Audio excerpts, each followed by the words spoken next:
How are we coming across here? So,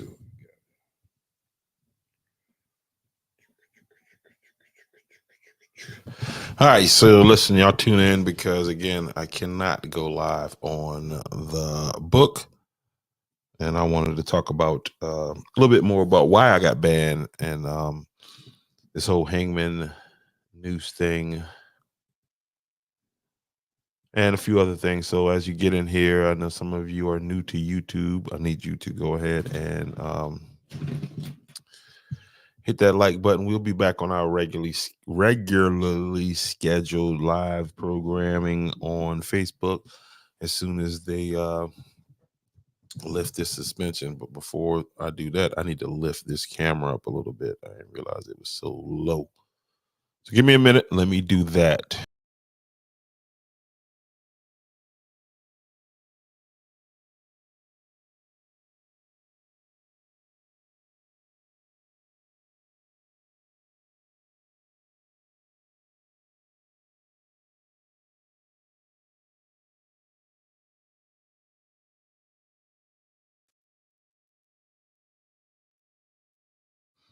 All right. I guess that's a little bit better there.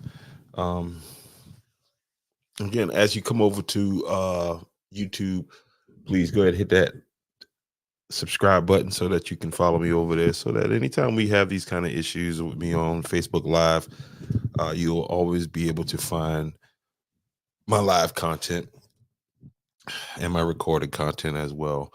But as you come over, I definitely need you to hit the subscribe button, hit the notification bell, so that we can do this both ways, YouTube and Facebook. Well, I wanted to talk about this situation with this young man who and I've taken some time to really look into this and try to figure out, what was the guy trying to be a jerk, or was he, really trying to express himself as far as getting out another narrative about the quote unquote hangman tree down in Lambert Town, South Carolina. Had quite a few people reach out to me through Messenger, through text, white people to be exact, that were not at all happy with what this young man did. I got a rundown on who he was, who he is, his family, his mom, his dad. Apparently, his grandmother used to live out in Lambert Town. And then I heard I got some other stories about just, anecdotal stories about different situations with people dealing with that part of town. And I got to say, this dude I think he accomplished what he wanted to accomplish. Now, I don't think he's going to like what's going to happen tonight or what I'm going to do on this tonight, but I think he accomplished what he wanted to accomplish. He got the attention, but then it became violent and he got scared. Um, I saw some posts from his girlfriend. She was threatening everybody who was threatening him, as if that was supposed to help the situation. Again, I invited him to come on to the podcast, but he said that he didn't want to cause any more problems. Which, again, I think the situation is that he started something and he thought he was going to get one reaction and ended up getting a whole nother one. And from that reaction, it scared him pretty bad.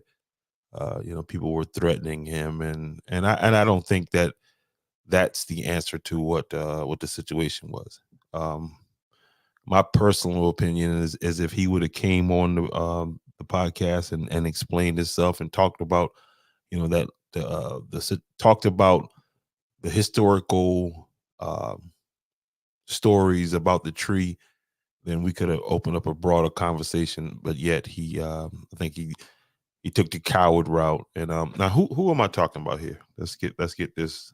Let's go ahead and get this out in the way. And here's the situation is I posted this on Facebook and I got flagged. As you can see over here on YouTube. YouTube is a little different. We can but I posted this shirt, and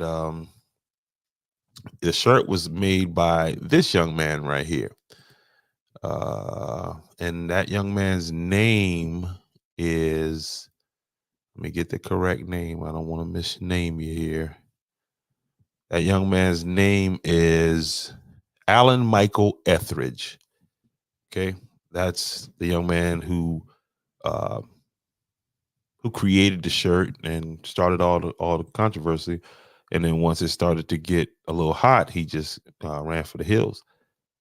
Um, but here's a picture of him via his Facebook page, and with a disturbing text under there. More than anything, it says, "Hell is going to be lit," which is one of the reasons why I started looking into this kid heavily, because he seems to be the type that's right on the edge and looking for some kind of chaos to get into. So I would tell people around him to be careful, watch him. You know, he again, I don't. He what he had an opportunity. He really had an opportunity to explain himself, but he chose not to. He chose to go a whole different route with the whole situation. And again, so here we are. And what is the situation? He created again this shirt, which is a popular tree in Georgetown County known as the hangman tree. Now, the history on the tree is sketchy. Nobody knows the true history on the tree. Um, you don't hear any. I haven't even heard any, like, you know, uh,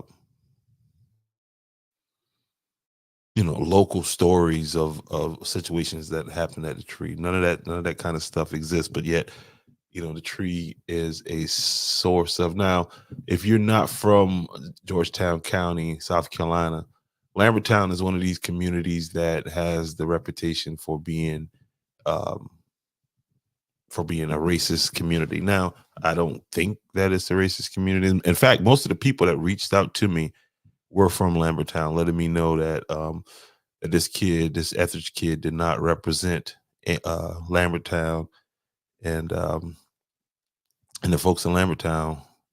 I know quite a few of them. Um, don't care for their community being represented in this way, because the kid never actually lived in Lambert Town. His grandma is from Lambert Town. I think his mom and dad, mom or dad, actually stayed there at some point. But he is not from. He's not actually from Lambert Town.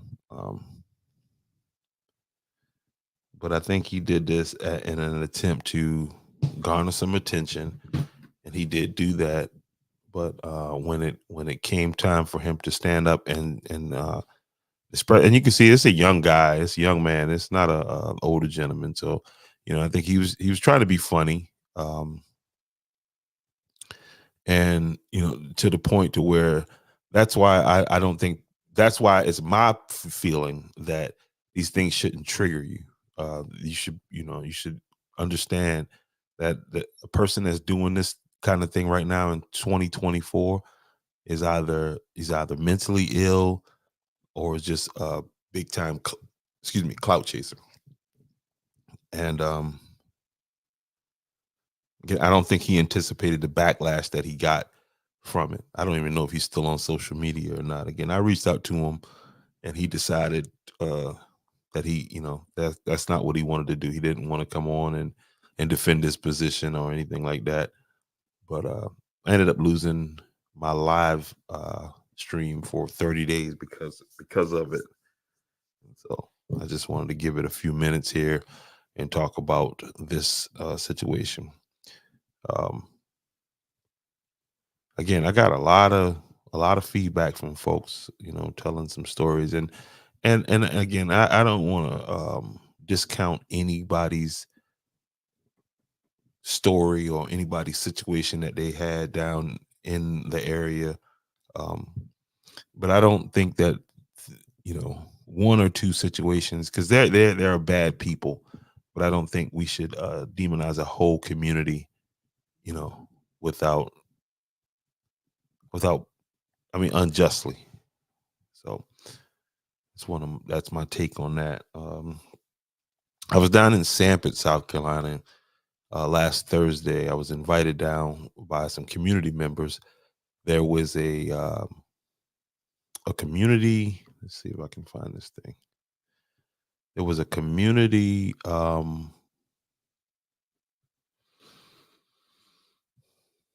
meeting involving County Councilman Everett Carolina, and I'm in the process of figuring out what are my legal options. So I'm gonna try not to say too much, but I'm gonna give you a breakdown of what happened, just a brief breakdown of what happened, and and then we'll see how far this goes. But so I showed up to the meeting, showed up early because I was working in the area. The meeting took place at the library. They call it the Sanford Library, but it's the library in the area over there. And showed up early,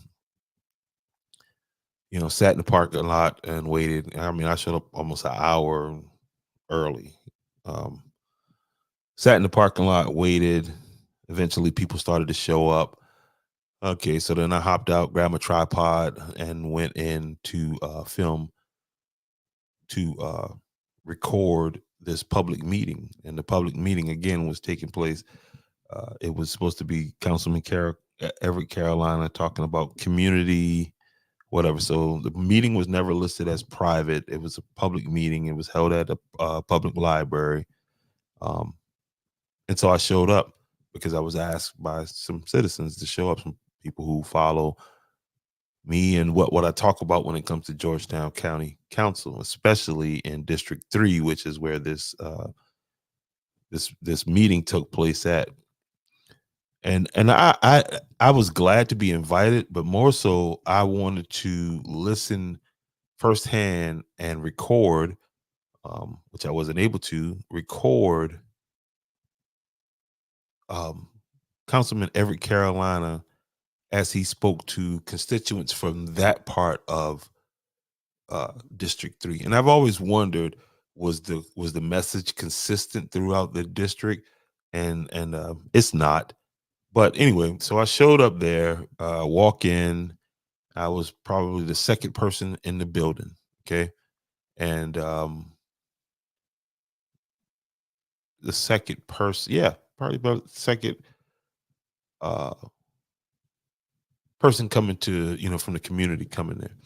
And shortly after I got in there, then Everett Carolina, as a matter of fact, I walked past him at the door, spoke to him as I walked in. Um, he looks around and he calls this other gentleman outside.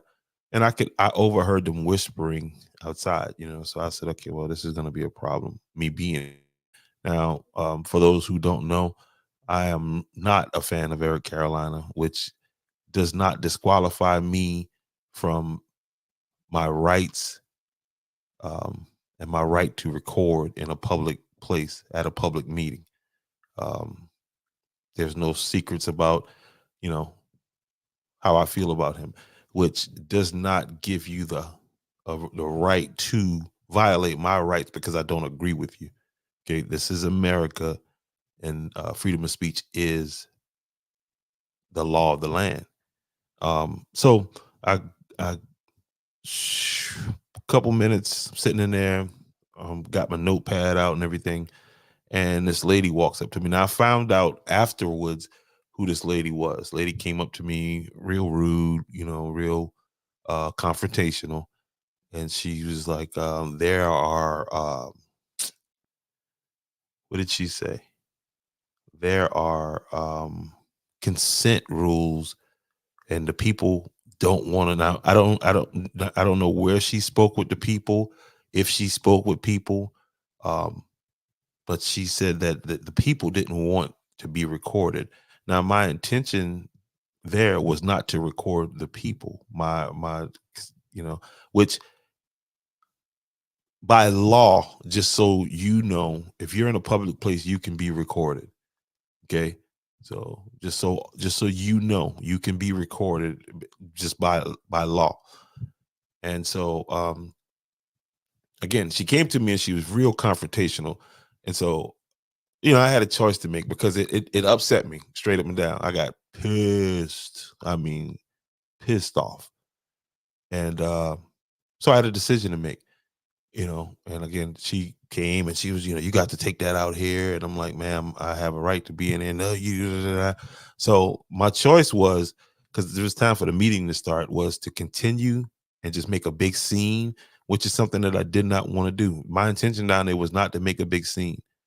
My intention down there was to listen and gather some information about how this man governs his district. Now, the fact that, and then I found out his wife also works for the county, which is going to be another thing that needs to be discussed. Um,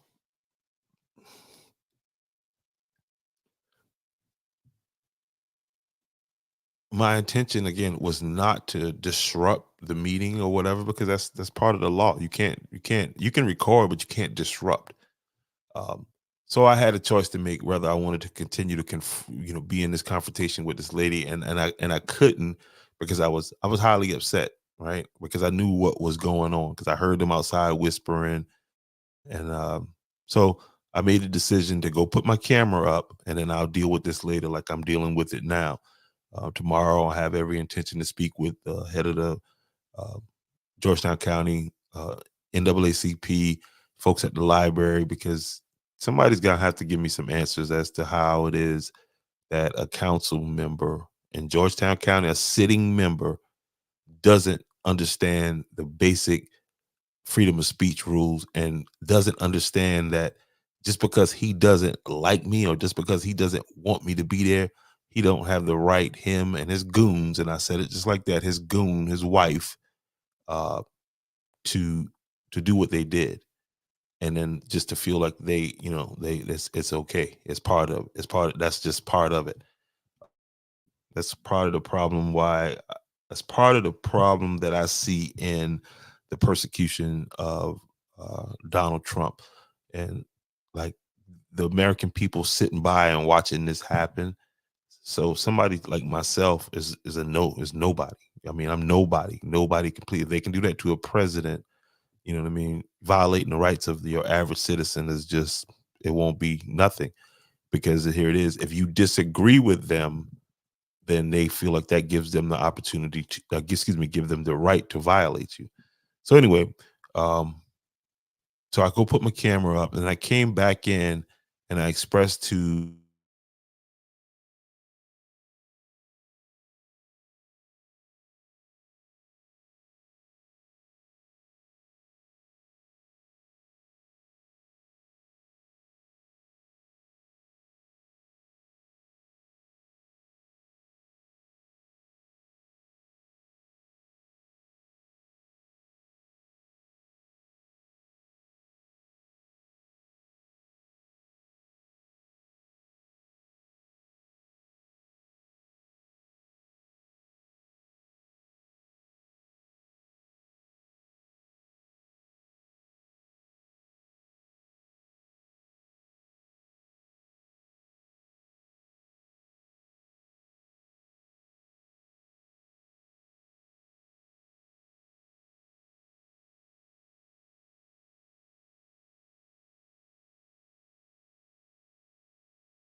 just completely unstable internet is what's going on right now.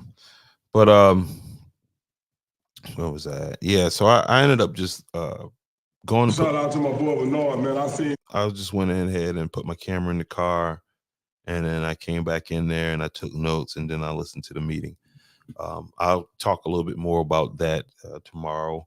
It is very interesting. This man is a liar. Like, again, I didn't want to bring any attention to this whole situation. I just wanted to be there for the people of Sanford, and and record this and kind of share with the rest of the county what it is that every Carolina talks about when he gets over there. Like, one of the things he said about the folks from Lambert Town, and I mean, he was just so adamant that the folks in Lambert Town, when he go over and talk to them about sewer and water, they don't want that. They don't. And I spoke with some folks over there, and they told me that that's never even been proposed to them in a real way by every Carolina. So um, he gets in these meetings and he tells these people whatever he wants to tell them. And I've been talking to you guys about the 1 cent penny sales tax for forever and a day. And I was talking to you about the money from that 1 cent penny sales tax. Now, understand, this is from 2014. We're 10 years away now. We're 10 years from the start of the 2014 penny sales tax, and they collected the money in 2019, and here we are in 2024, right? And so you would think that either they would have finished all the projects. And by the way, Georgetown County has again delayed the court case about this money in Andrews, that the county is withholding. Okay, if the county was confident in what they were doing, if Georgetown County really believed that Andrews was at fault, this would have been brought to trial already. So we're looking at this being out of court now for 2 years. In other words, they're spending the taxpayers' money 2 years down the road uh, with money that they they they they. So when I first did this thing, right, and let me pull up this list here for you. When I first started following this thing, the first thing that stuck out to me, right, was this thing. Okay. After reading the ordinance and becoming familiar with the ordinance and what, what was all in it and how it was supposed to play out, this thing stuck out to me right here. Right. And immediately it looked like each council member took the taxpayers' money to use in their district to campaign as campaign money. What I mean, the other night, Everett Carolina was telling the people of Sanford that he had $166 million that and he's careful not to say where that money came from. But shout out to Mr. Chris Robinson, who had some information and was dead on it. I was pleasantly surprised to hear the questions that he was asking, because a lot of things came up, and that 60 that okay. First of all, that the each councilman. Let me break this down. Right, this is what you're looking at is projects to be funded with surplus funds from the capital project sales tax. Now, the first thing you need to understand is that in order for there to be surplus funds, they must have first completed these 5 projects back in 2019. They collected from 2014 to 2019. And so these 5 projects were what the people actually voted on. What they talked about last night was not what the people voted on. And here's what I want the people of Sanford to understand, right? Is that I want you guys to understand the fact that um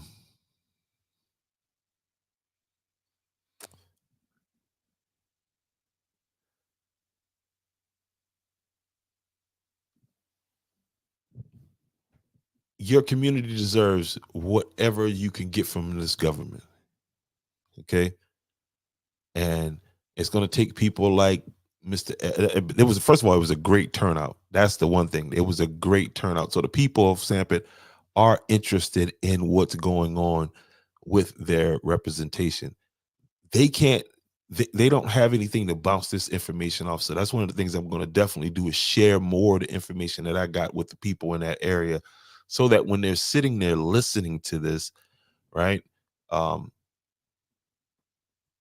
they'll have a better understanding of where these numbers come in fact from. Because one of the things that Eric Carolina doesn't talk about that people need to understand is when he's talking about spending money, you need to understand what pot of money he's spending out of. Okay, because there's not just this one pot of money that they're able to go and draw from and do whatever. Because most of the times when they get this money, it has things that's supposed to be done with this money, specifically done with this money.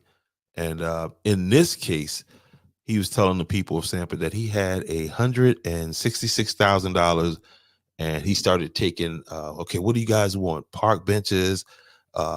Somebody said something about light signage, and he wrote that down. And so the question was asked. If you can look here on 1, 2, 3, down at line 8, it says lighting and signage on trails in North Santee, Sampit, Andrews, and Lambert Town. That's $88,000, right? And so he was telling them it with this 166,000. And here's where that number came from. That number came from, if you look right here, tennis courts at number 6, tennis courts for North Santee and Sampit Parks, 334,000 $334,872. Now, if you split that in half, that's what he get that that's what he's getting that $166 million at. Now, when they asked, okay, so where is this 88,000 at? And where is out of $300,000, where's the other $700,000? Because you had $1 million to do these different projects. The question was asked, why did you resurface South Island basketball court when Sampit basketball court has no, barely has a net up? I think they got some nets up now, but what about resurfacing that court? And he went to talking to them about the big thing. Now, what I learned a lot. I learned a lot being there the other night, and one of the things that I learned was about I'm getting more. I'm getting more of an understanding on the sewer and water situation in Sampit, in parts of Sampit. Now I have to qualify it with that because the sewer and water runs down Pennyroyal Road all the way through Woodland, and then but it's parts of Sampit that just Now I also, from what I was hearing, that some of the people, when they pointed out that there are citizens who don't want it, for whatever reason. I don't know. I didn't speak with any of them, and I'm gonna explore that whole thing again now. And talking with a gentleman from down there, one of the issues that I heard coming up was the fact that um, Georgetown Water and Sewer, there's going to be apparently there has to be a financial investment on the citizen side. And from what I've been hearing so far, that investment amount is too much, $11,000, in addition to having to maintain your water and sewer bill. And one of the gentlemen was expressing to me that most of the people, a lot of people down in that area are on fixed income. So the idea of them taking on an $11,000 bill in addition to what they regularly pay could put a lot of people in a sticky situation to where they could possibly lose their land. Let's just go ahead and say it for what it is. So it seems to me like there um, needs to be a conversation, because apparently this is not going to happen for them without some kind of investment from the community.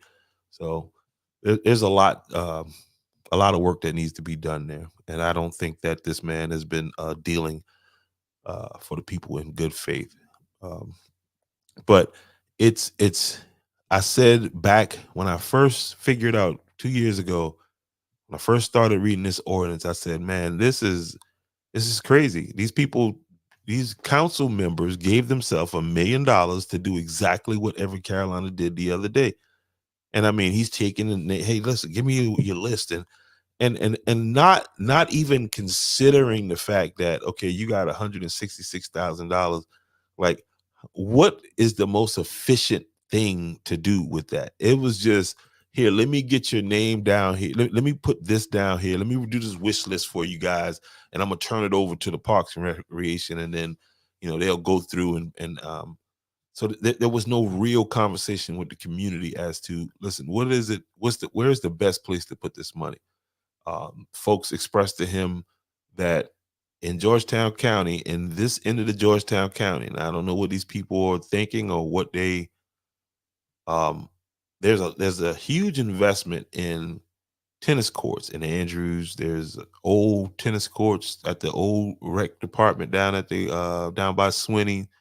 Um, there's a new set of tennis courts that nobody literally uses um, in Andrews by the new rec. The fact that Georgetown County Parks and Recreation doesn't have a tennis program, like, so if your kids wanted, if me and you, if you said, hey, let's go play some tennis, let's go to the rec and play some tennis, you should be able to go in there and check out a racket and some balls. You couldn't even do that at these places. So I don't understand the logic in putting up tennis courts in an area.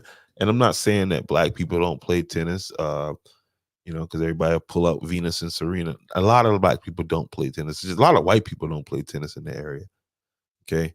Um, maybe on the other side of the county, that's more of a something that people play. Now, I'm not saying that there shouldn't be tennis courts available, but the amount of tennis courts, the amount of space that you're taking up, and you could provide some alternate recreation, something that people will actually use. Um, it's just blows my mind when it comes to Georgetown County Parks and Recreation. So, but yeah, I just wanted to get on live here because I miss being on live. And so, for all of you that come over from Facebook over to YouTube, I appreciate you. Again, please hit the like button just to let me know you over there. Leave a comment as to what I'm talking about.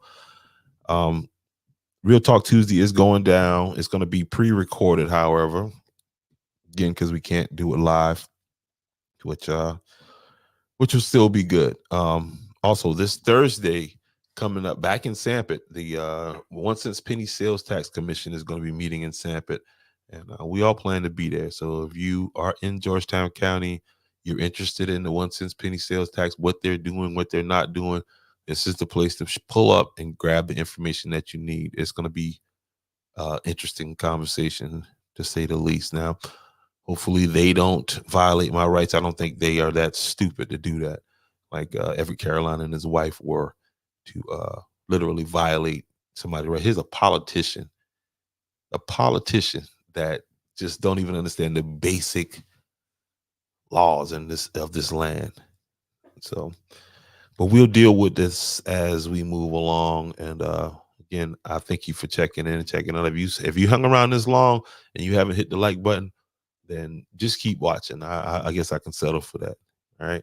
But anyway, peace.